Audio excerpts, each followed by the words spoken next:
사도행전을 둘로 나누면 이 안디옥 교회를 중심으로 나뉘게 됩니다. 오순절에 성령이 임한 후에 그 복음이 어디까지 전파되느냐?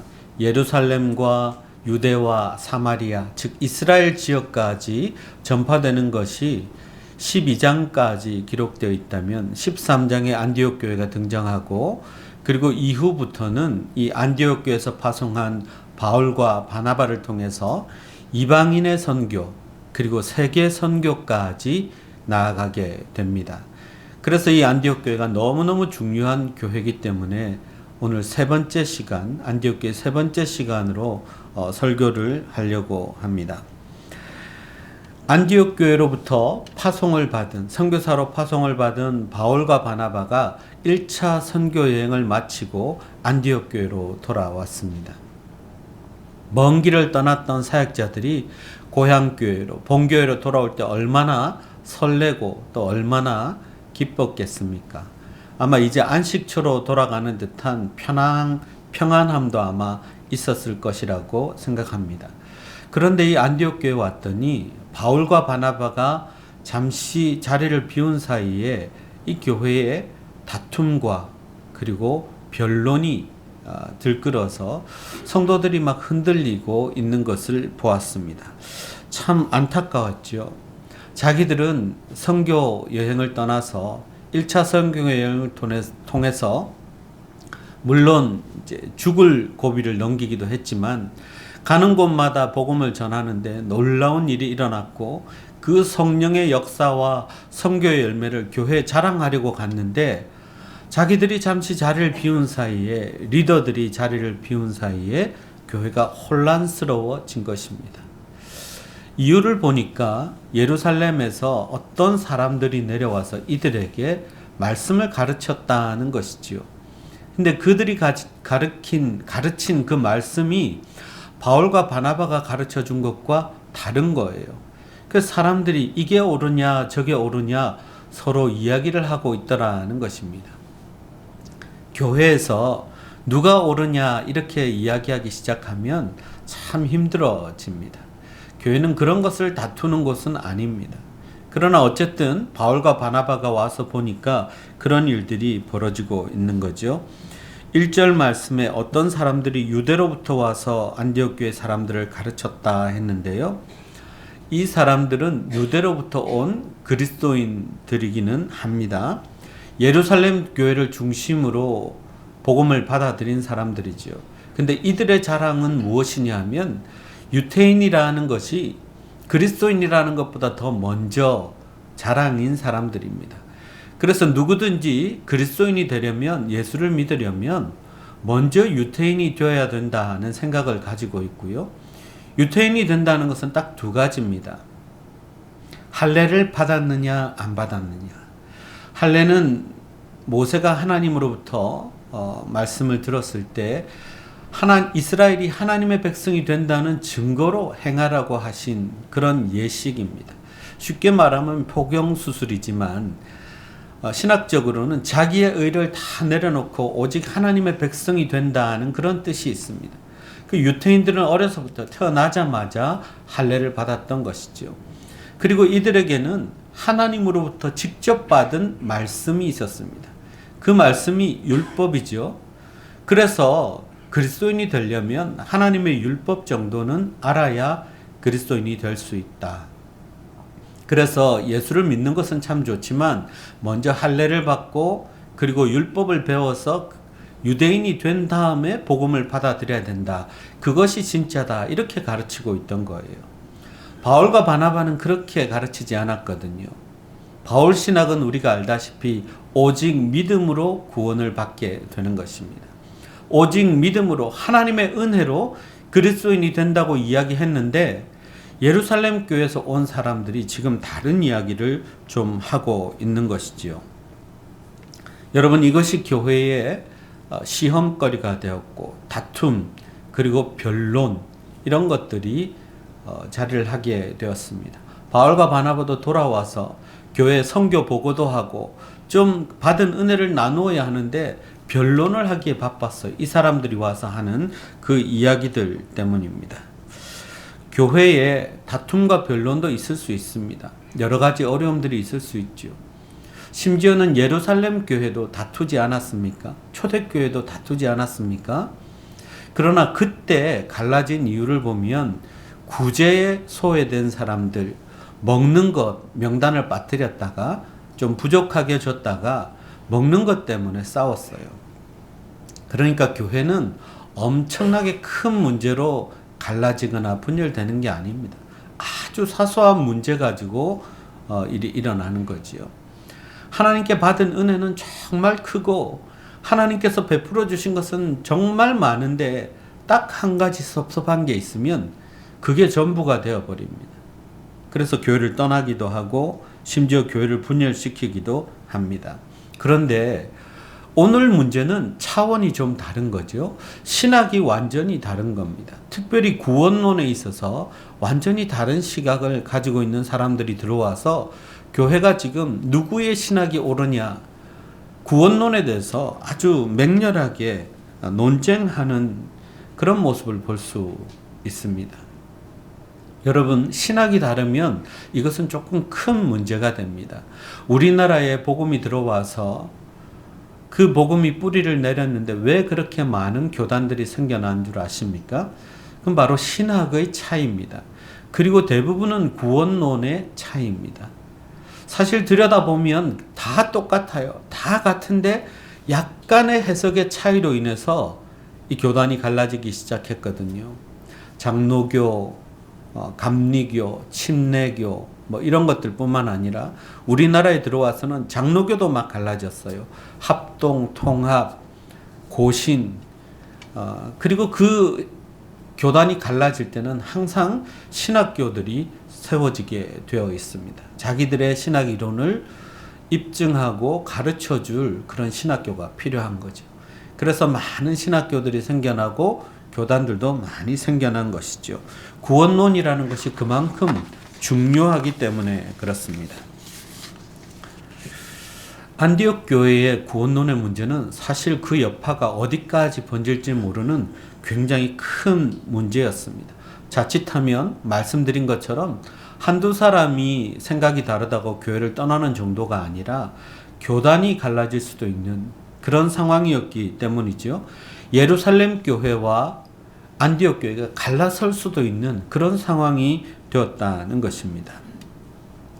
자, 그러면 이 사람들의 주장에 어떤 점이 생각해 볼 것인지 우리가 이야기를 좀 하겠는데요. 유대로부터 예루살렘으로부터 내려온 사람은 유대인 출신의 기독교인들입니다. 열정도 있고 말씀도 잘 알던 사람들입니다. 그리고 그들이 할례와 율법을 주장하는 것은 말씀드렸다시피 굉장히 당연한 것입니다. 그들의 자랑이기도 합니다. 그러니까 이 자랑스러운 전통을 이들은 버리고 싶지 않은 것입니다. 충분히 이해가 됩니다. 그래서 이들은 이방인이 그리스도인이 되는 순서로 먼저 할례 받고 유대인이 되어서 율법을 배운 후에 그리스도인이 된다고 그렇게 가르치는 거지요. 예수 믿는데 아무런 조건이 필요 없다고 주장한 바울과 바나바는 오직 하나님의 은혜로 믿음으로 구원받는다고 그렇게 가르치고 있습니다. 여러분, 지금 우리는 어떤 걸 따르고 있죠? 우리가 누군가가 예수 믿으러 할 때 저 같이 가셔서 포경 수술을 먼저 하셔야 됩니다. 이렇게 하지 않지 않습니까? 우리가 누군가에게 복음을 전할 때 하나님의 말씀을 다 읽었습니까? 그대로 행하고 있습니까? 말씀대로 살고 있습니까? 이렇게 따지지 않죠. 우리는 이미 이 일로 인해서 복음과 신학이 어떻게 정리되었는지를 알고 있습니다. 예수를 믿을 때 무슨 조건이 필요합니까?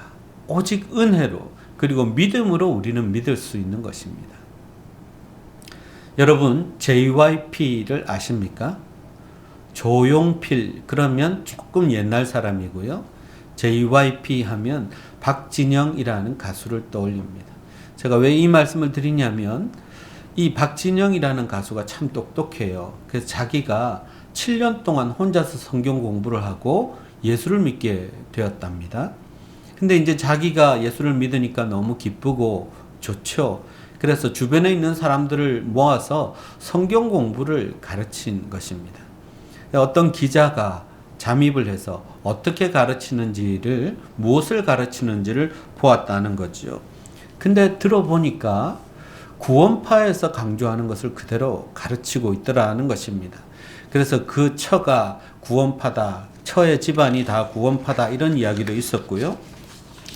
여러 가지 근거를 제시하면서 언론이 막 떠들어댔습니다. 신학자들도 그에 대한 반응들을 막 보였다가 갑자기 이 이야기가 잠잠해진 적이 있습니다. 근데 그때 저는 그 박진영 씨가 쓴 글을 읽어보았습니다. 저하고 제자 양육을 하면 여러분 알게 되겠지만 구원론을 가르칠 때 꼭 가르치는 것이 있습니다. 구원파를 조심해야 한다는 것이고, 구원파들이 하는 것이 예수 믿었습니까? 예수 믿습니까? 라고 질문을 한 다음에 언제, 어느 날, 무슨 성경 구절로 구원을 받았습니까? 라고 물어본다는 거죠. 이것은 성경적인 질문이 아니라는 것입니다. 근데 꼭 박진영 씨가 똑같은 것을 하고 있는 것을 보았습니다. 우리가 말하는 성경적인 구원론은요, 절대로 우리가 구원받은 날짜를 따지지 않습니다. 우리가 구원받을 때는 영적으로는 완전히 갓난아이로 태어납니다. 근데 갓난아이가 자기가 태어났다는 사실, 자기가 살아가고 있다는 사실을 쉽게 인지할 수 있습니까? 그렇게 인지하지 못하는 것이지요. 예수를 믿은 우리도 당신은 어느 시점에 내가 구원받았는지 잘 모릅니다. 하나님께서 내게 행하신 신비한 일들을 통해서 우리가 영적인 눈을 뜨고 이제 영적으로 갓난아이로 태어나는데, 우리가 그날 그리고 그 말씀 이런 것들을 꼭 기억할 수도 없고 기억할 필요도 없는 것입니다. 교회 잘 다니고 있던 사람이 갑자기 언제 무슨 말씀으로 구원받았습니까? 답변을 못하니까 내가 구원을 못 받았나? 이렇게 생각하게 된다는 것이죠. 그래서 이것을 조심하라, 그렇게 저는 가르칩니다. 요한복음 3장 8절을 보면 구원받은 사람의 모습, 성령으로 거듭난 사람의 모습을 묘사하고 있습니다. 이것은 우리가 우리의 구원을 확신할 때 도움이 됩니다. 거기에 뭐라고 되어 있냐면, 나뭇가지가 바람에 흔들리는 것을 보고 지금 바람이 부는 것을 알 수 있듯이 성령으로 거듭난 사람도 꼭 그렇다 그랬습니다. 바람은 눈에 보이지 않지만 나뭇가지가 흔들리는 걸 보고 바람이 어디에서 어디로 부는 걸 우리가 아는 것처럼, 성령으로 거듭난 사람들도 성령이 보이지 않지만 그 사람이 성령에 의해서 반응하고 흔들리고 성령에 의해서 감동받고 한다는 거죠. 이런 사람은 성령으로 거듭난 사람입니다. 찬송을 부르는데 눈물이 나죠. 말씀을 듣는데 찔리기도 하고 은혜가 되기도 하고, 그것은 성령을 받았다는 증거입니다. 이런 반응들이 내 속에 있으면 나는 누가 뭐라고 해도 구원받은 사람입니다. 꼭 사도 바울처럼 강렬한 빛을 보고 눈이 멀고 꼬꾸라지는 경험을 해야만 구원받은 사람이 아니라는 것입니다. 언제부턴지 모르게 나는 하나님을 아버지로 자연스럽게 부르고 있고, 그리고 아버지 기도 한마디만 해도 마음에 감동이 있고 눈물이 나고 응답이 있고, 예배 드릴 때마다 말씀이 내게 주시는 것을, 그 은혜를 받을 수 있다면 나는 누가 뭐라고 해도 구원받은 사람입니다. 근데 내가 언제부터 이렇게 됐지 해가지고 날짜를 추적할 필요가 없다는 것입니다. 하나님은 우리를 구원하시기 위해서 엄청나게 많은 일을 하셨죠. 우리가 태어나기 전에, 우리를 어머니 몸속에 짓기도 전부터 우리를 알고 계셨고 계획하셨고, 그리고 우리가 태어날 때부터 모태신앙을 가진 사람도 있지만 그렇지 않은 사람들의 경우에 수많은 사람들을 하나님이 예비하셨고 수많은 사건을 준비하셔서 내가 복음을 들을 수 있도록 하셨습니다. 그리고 어느 순간 성령이 내게 찾아오셔서 내가 예수를 믿노라 고백하게 하셨다는 것이죠. 하나님이 우리에게 행하신 일들은 정말 크고 많고 놀라운 신비로운 일입니다. 우리를 구원하시기 위해서 엄청난 일을 하셨어요. 그런데 우리가 예수 믿는 것은 예수를 믿습니다 라고 고백하고 마음으로 영접하고 하면 되니까 이게 너무 단순해 보이는 거죠. 쉬워 보이는 거죠. 간단해 보이는 거죠. 그러나 여러분, 구원은 그렇게 간단한 것이 아닙니다. 결국 이 구원론에 대해서 이제 예루살렘 교회, 안디옥 교회 입장이 궁금해졌는데요. 안디옥 교회는 어떻게 했냐면 이 문제를 바울과 바나바를 그 사람들과 함께 예루살렘 교회로 보내서 이 문제를 다루도록 했습니다. 우리가 할 수 없는 문제를 상급 교회에다가 말하자면 토스를 한 거죠. 이 일을 잘 처리해 주십시오. 여러분, 우리도 교회에 문제가 생기면 노회에다가 일임을 하고요. 노회에다가 보냅니다. 그러면 노회가 그 일을 다루고, 그렇게 해서 그 교회의 문제가 다루어지지 않으면 또 총회 보내기도 하죠.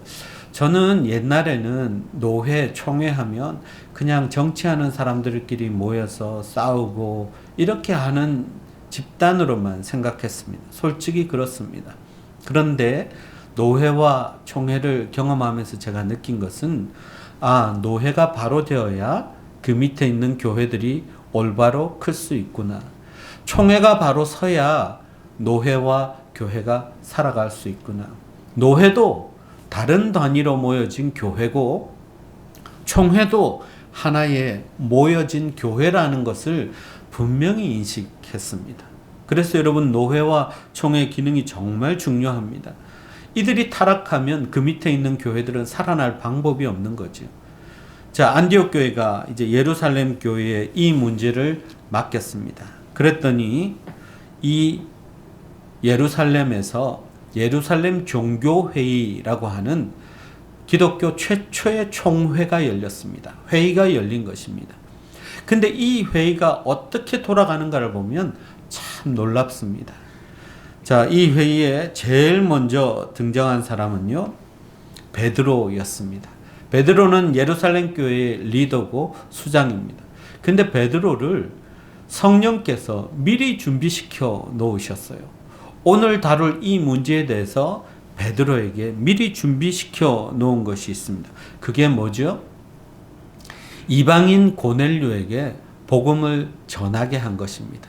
베드로가 이미 이방인들이 복음을 받아들이는 것을 경험한 것이지요. 그래서 이렇게 이야기합니다. 사도와 장로들이 이렇게 이야기하죠. 안디옥 교회에서 지금 이방인들에게 복음을 어떻게 전해야 하는지, 할례와 율법을 먼저 하게 하고 그리고 복음을 전해야 하는지 물어왔는데 여러분들 생각이 어떻습니까? 베드로가 제일 먼저 이야기하는 거죠. 제가 이방인 고넬료라는 사람에게 복음을 전해봤는데 예수 잘 믿던데요. 정말 성령이 뜨겁게 임하고 정말 장난 아니었습니다. 이렇게 이야기를 하는 거예요. 가장 리더인, 최고 리더인 베드로가 이렇게 말하니까 사람들이 반응이 어떨까요? 그런데 곧 이어서 베드로는 예루살렘 교회 당회장이라고 할 수 있는데, 이 사람이 하나님이 거룩하다고 하신 것을 네가 속되다고 하지 말라. 이거 직접 배웠잖아요. 그러니까 하나님이 이방인 선교에 대해서 오케이 하셨는데 우리가 뭐라고 할 말이 있겠습니까? 라고 덧붙인 거죠. 그리고 나서 이어서 바로 바울과 바나바가 등장합니다.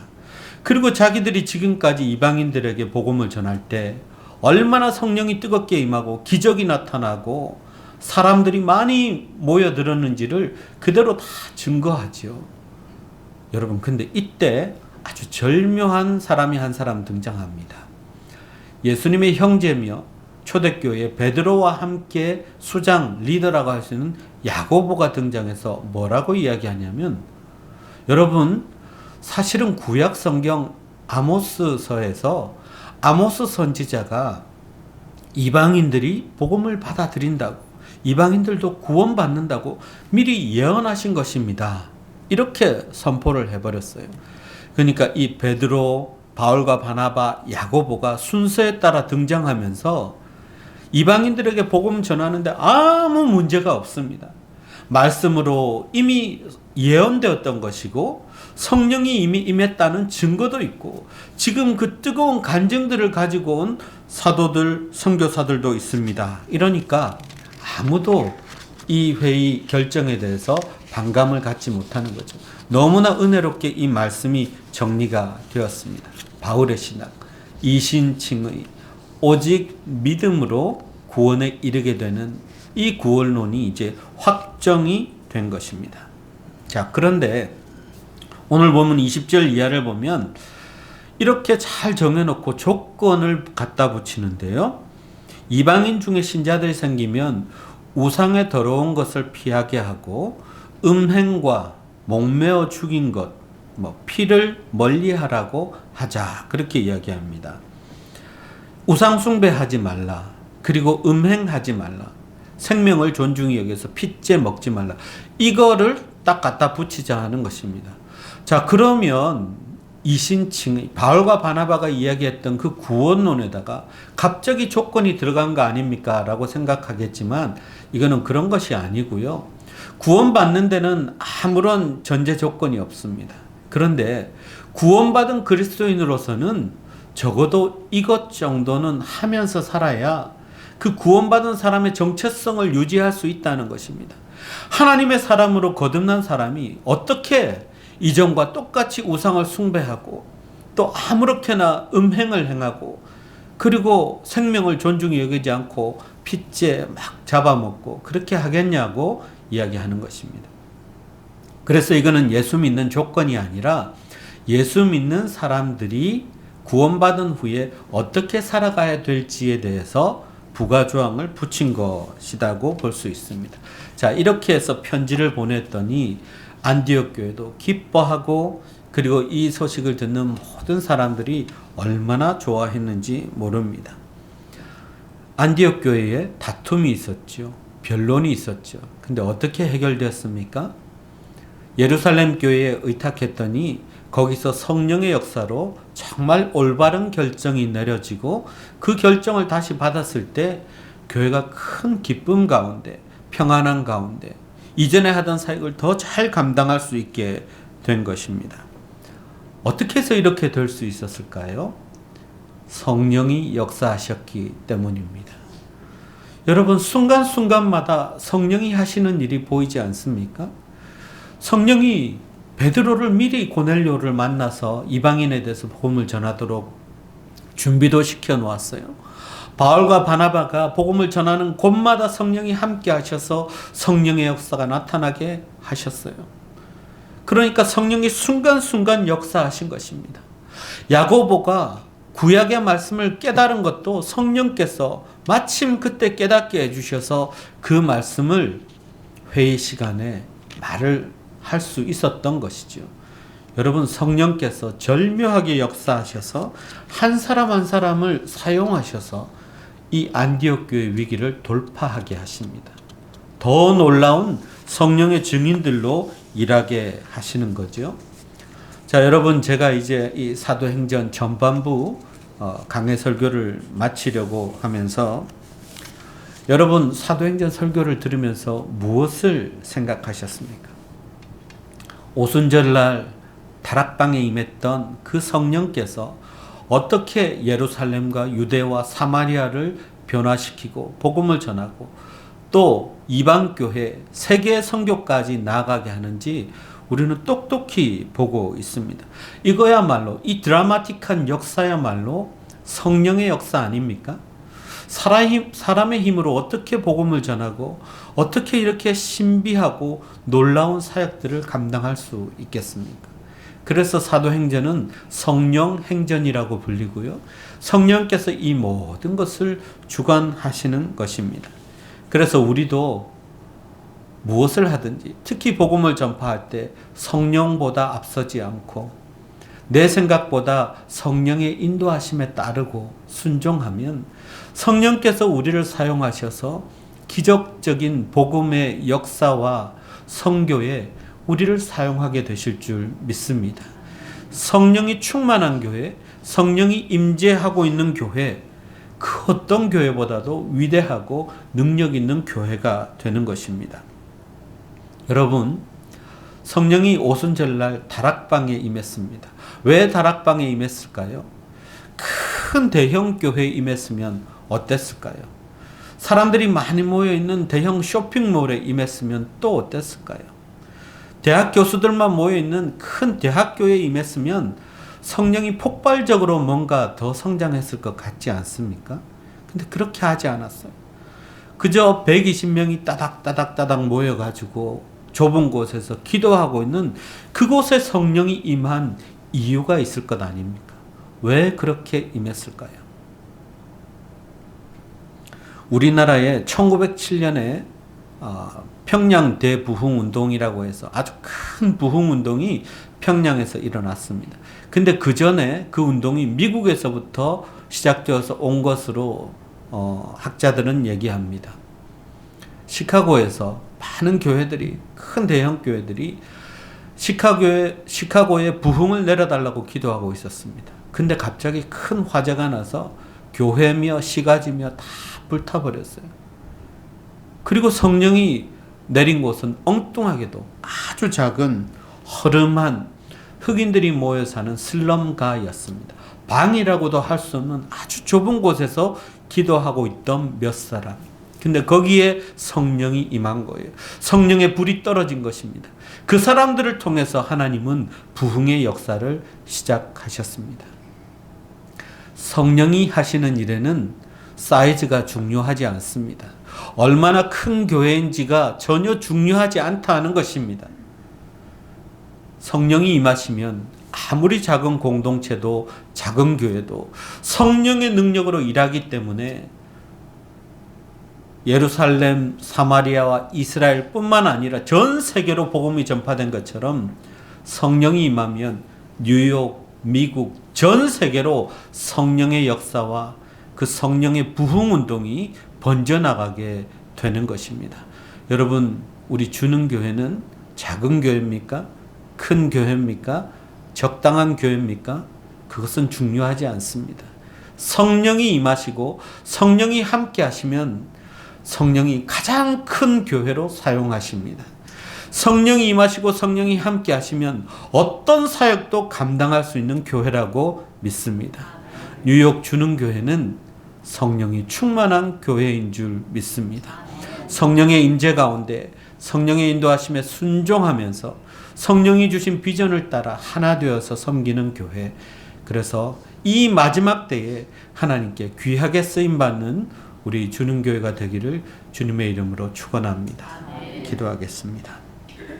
주님, 우리 주능교회가 성령의 임재가 있는 교회인 줄 믿습니다. 성령의 인도하심에 순종하고 하나 되어서 하나님의 크신 비전을 이루어가는 복된 교회가 되도록 역사하여 주옵소서. 예수님의 이름으로 기도하옵나이다. 아멘.